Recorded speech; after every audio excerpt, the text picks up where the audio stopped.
Moyo wa kanisa, mwongozo wa kujifunza Biblia. Tunakuwa kwenye robo ya 4 inayokuwa na kichwa kinachosema La mission de Dieu, ma mission. Utume wa Mungu, utume wangu. Leo ni juma ya 5 inayokuwa na somo linalosema Les excuses pour éviter la mission. Visingizio vya kukwepa utume. Notre verset clé se trouve dans Ésaïe chapitre 6 verset 8. J'attendis la voix du Seigneur disant, qui verrai-je, qui marchera pour nous? J'ai répondu, mais voici, envoie-moi. Isaya 6:8. Kisha nikasikia sauti ya Bwana akisema, nitume nani? Naye ni nani atakayekwenda kwa ajili yetu? Ndipo niliposema, mimi hapa, nitume mimi. Sasa tukiwa na swali ama comment, tunaweza kufanyaje? Swali, comment ama changamoto yoyote usikose kutuandikia kwenye namba hii ya WhatsApp na kwenye comment yetu hii kwenye YouTube. Na kualika kusubscribe na kushare kwa watu wengine. Huna kisingizio kia kusubscribe. Barikiwa, karibuni kwa somo la leo. Rafiki yangu, nikusalimu na kukaribisha tena katika jina la Yesu Kristo. Wewe unayependa mwongozo wa kujifunza Biblia siku baada ya siku, unakuwa pamoja nasi kwa kujifunza masomo fulani kuhusu Biblia, jinsi gani Mungu anatuambia, hasa sana kwenye robo hii inayozungumzia utume. Na kuja hapa na wanafunzi wa Yesu Kristo. Kwa upande huu kunakuwa Winimba Vulikira, na kwa upande huu Razamuel Kakundika. Hivi sote pamoja tunakuja hapa kwa ajili ya kuchambua pamoja, kutoa kifupi cha somo ya juma hii, na hatimaye tuzungumzie kuchunguza zaidi kuhusu somo hii. Tunakuwa kwenye somo ya ngapi kati yetu? Nani anaweza kutukumbusha somo ni ya ngapi na inazungumzia nini? Somo yetu ni ya ngapi kwenye juma hii? Asante, tunakuwa kwenye somo ya 5 inayokuwa na kichwa kinachosema visingizio vya kukwepa utume. Wow, très bien, merci beaucoup. Tunafurahi sana. Tunakuwa kwenye somo ya 5 inayokuwa na kichwa kinachosema Les excuses pour éviter la mission. Visingizio kwa ajili ya kukwepa nini? Utume. Hivi shairi yetu unaweza kutukumbusha ilikuwa inapatikana kwenye kitabu gani? Shairi yetu ilikuwa inapatikana kwenye kitabu gani? Isaya sura yake ni ya 6 mstari wa 8. Esaïe chapitre 6 verset 8. Kwa kifupi ilisemaje? Ilisema, ni mtume nani? Naye ni nani atakaye kwenda kwa ajili yetu? Nikamjibu, hapa mimi nitume. Asante. Ilisema kisha nikasikia sauti ya Bwana akisema, ni mtume nani? Na nani atakaye kwenda kwa niaba yetu ama kwa ajili yetu? Hivi ndivyo nikasema, mimi ni hapa, unitume ni mimi. Huyo ni Isaya ndiye akasikia sauti na akasema, mimi ni hapa, unitume mimi. Wapendwa wanafunzi wenzangu, mara tulipokuwa tukijifunza somo hili tuliona ya kwamba watu wako tofauti, kwa sababu juma iliyopita tulijifunza kuhusu Ibrahimu, jinsi gani yeye alipoitwa kuenda mahali ambapo hakujua akaenda kwa imani. Lakini Ibrahimu anakuwa tofauti na Yona. Mungu alipomuita Ibrahimu, simama, njoo uende mahali nitakapokuonyesha, akasimama hakika na akaanza kuenda. Lakini ilipofikia kumuita Yona hakukubali kwa urahisi sawa sawa na jinsi Ibrahimu yeye akakubali. Hivi kwenye somo ya kwanza ya dimanche ilikuwa na kichwa kilichokuwa kikisema Nos excuses la peur. Nos excuses la peur. Pale unaweza tuambia ni kifupi gani ulikichukua ama ulikipata kwenye somo ile? Kwa dimanche nilipata fundisho kwamba kuna mara tunakuwa na visingizio, inakuwa hoga. Hofu. Ndio. Unaogopa pengine kwenda fasi fulani kuhubiri sababu ya hofu. Asante sana. Hivi mara nyingi Mungu anatuita kwa utume wake, na miongoni mwa watu wanaokataa kuenda, miongoni mwa vitu vinavyowasukuma kutoenda ni nini? Kwanza ni hoga. Ukiona rais, roho wa Mungu inakuambia enda hubiri president wetu Rais Felix Antoine Chilombo, utaenda kwa rais. Unaona escort inayomchunga inamzunguka, roho wa Mungu inakuambia nenda umwambie neno moja, umwambia kwamba Yesu anamtaka na amekufa kwa ajili yake, karibuni anakuja kwa ajili ya kuchukua wana wake. Lakini woga ukimwangalia, huyu rais sitaenda, sitamkaribia. Hivi Yona pia Mungu alipomuita akasema, simama uende Ninawi, yeye akashikwa na woga akakataa kuenda Ninawi. Ninawi ambayo ilikuwa ni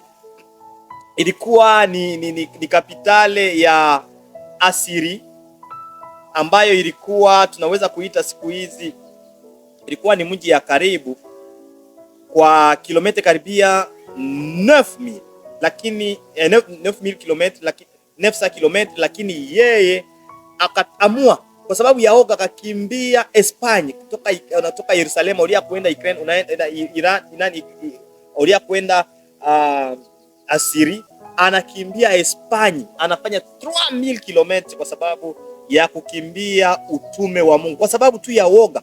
Alikuwa anajua ya kwamba wale watu ni wabaya sana na wanaua sana, ni wauaji wa sana tena sana tena sana. Hivi kikamsukuma kutoenda. Na tulijifunza sasa nini kwa hiyo somo? Ni lazima tuwe namna gani wakati tunashikwa na woga? Tufanyeje? Wakati Mungu anakuambia enda hubiri fast fulani mahali ambapo unaogopa, utafanyaje wewe? Kumbe nalikasha muhoga kwanza, najua na kisi Mungu nani wewe. Aha.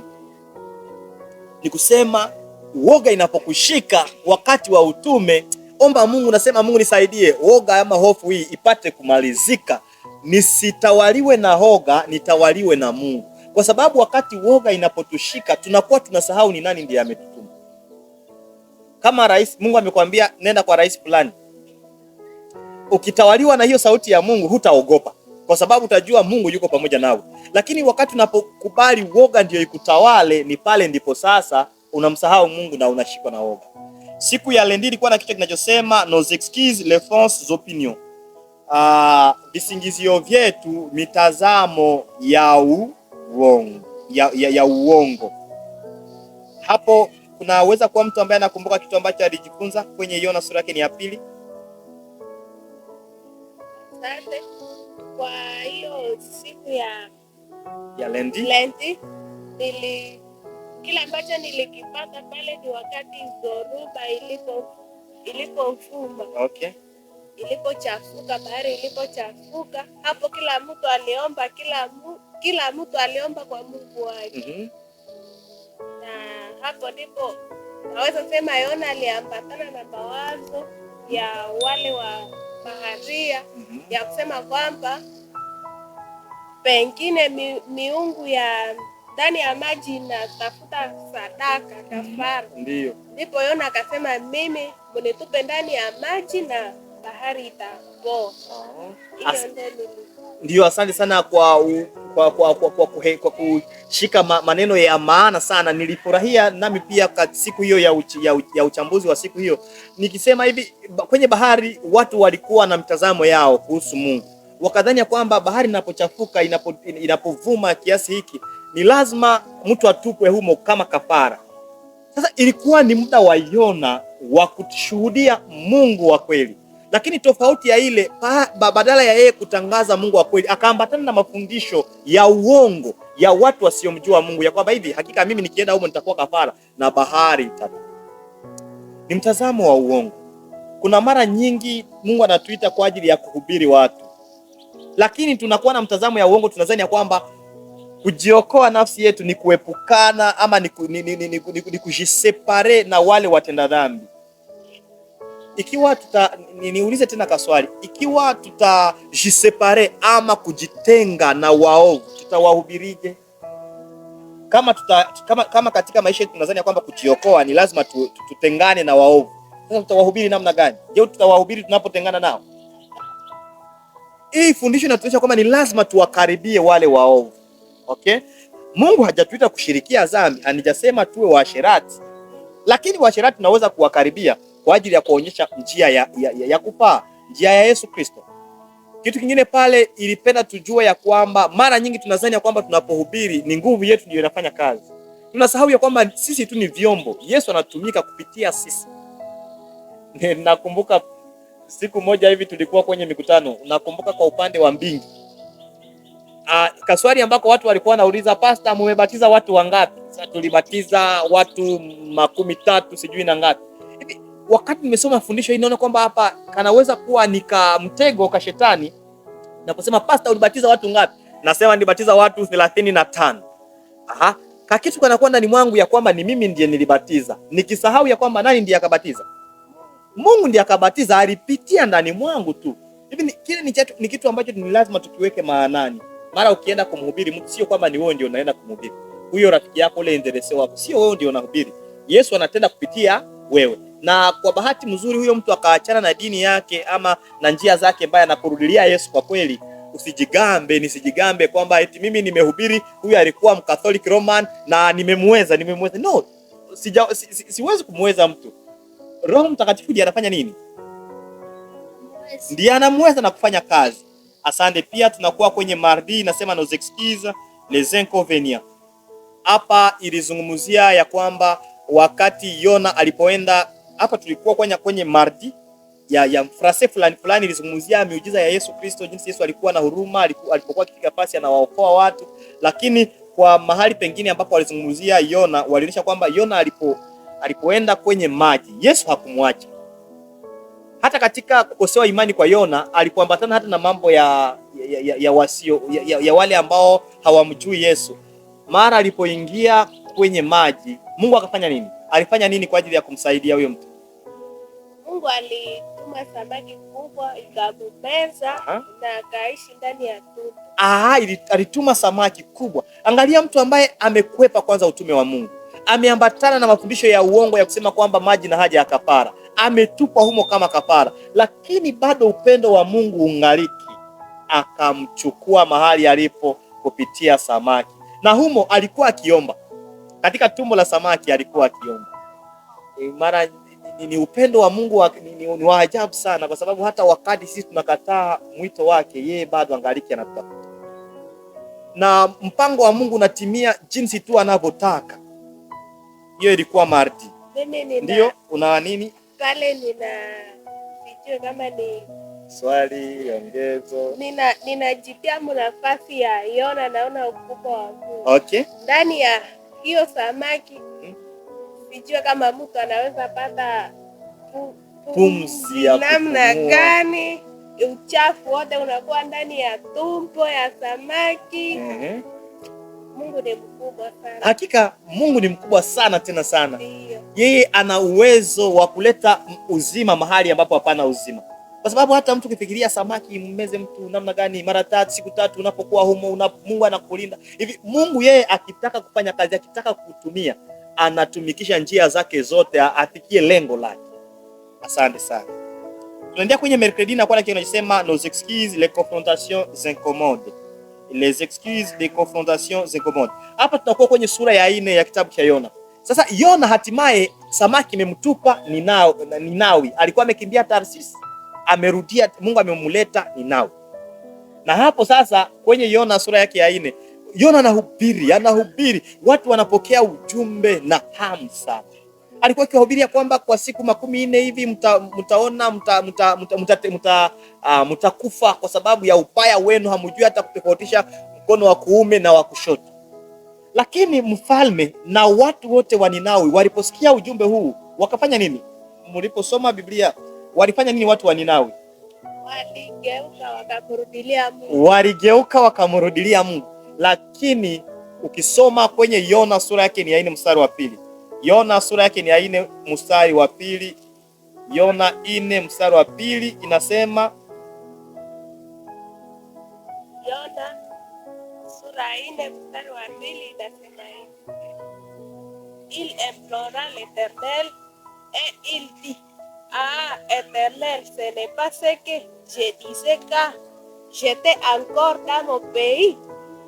C'est ce que je voulais prévenir Afia à Tars, car je savais que Dieu est Dieu compatissant, miséricordieux, là à la colère, et riche à bonté, et qui te repa du mal. Anasema Mungu, si vile ndo nilikuambia, kile ndicho kilinisukuma mimi nisiende huko. Kilinisukuma nikimbie Tarsisi badala ya kwenda Ninawi. Nilijua, nalijua kwamba wewe ni mwingi wa rehema. Wewe unasamehe. Nilijua kwamba nakiachokea huku.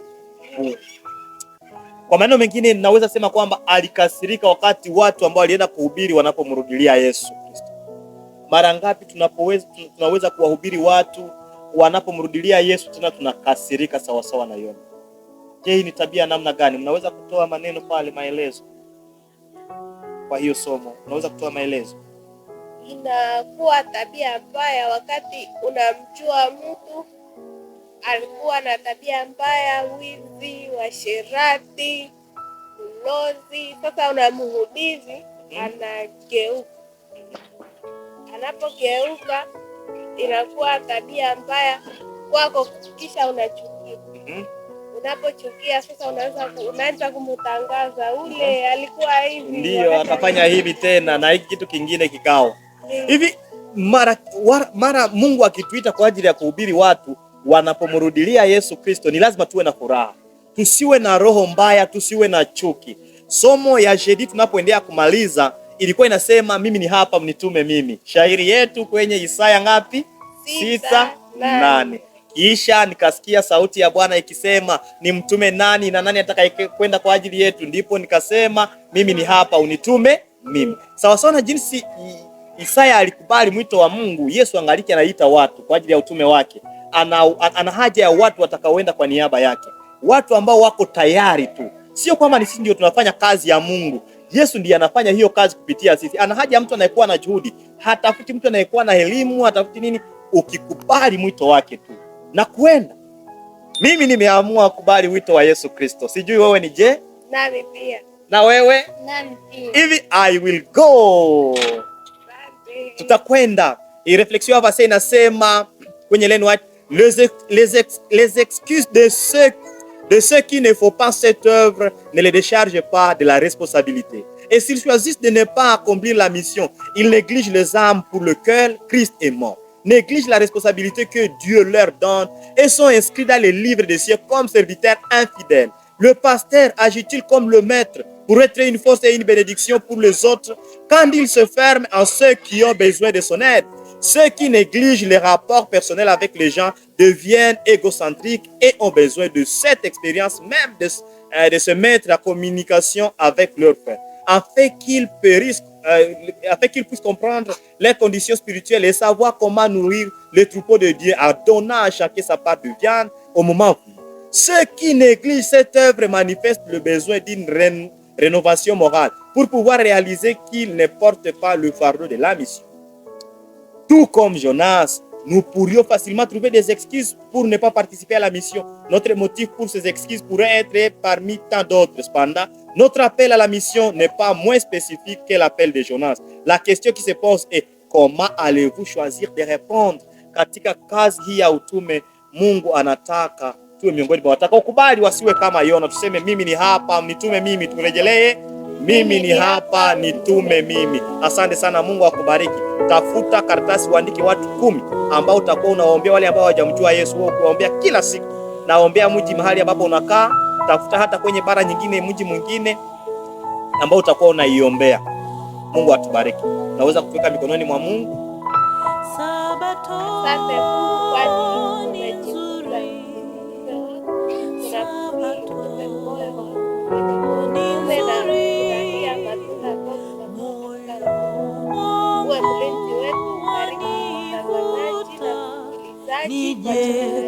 Amen. I will go. I will go. I will go.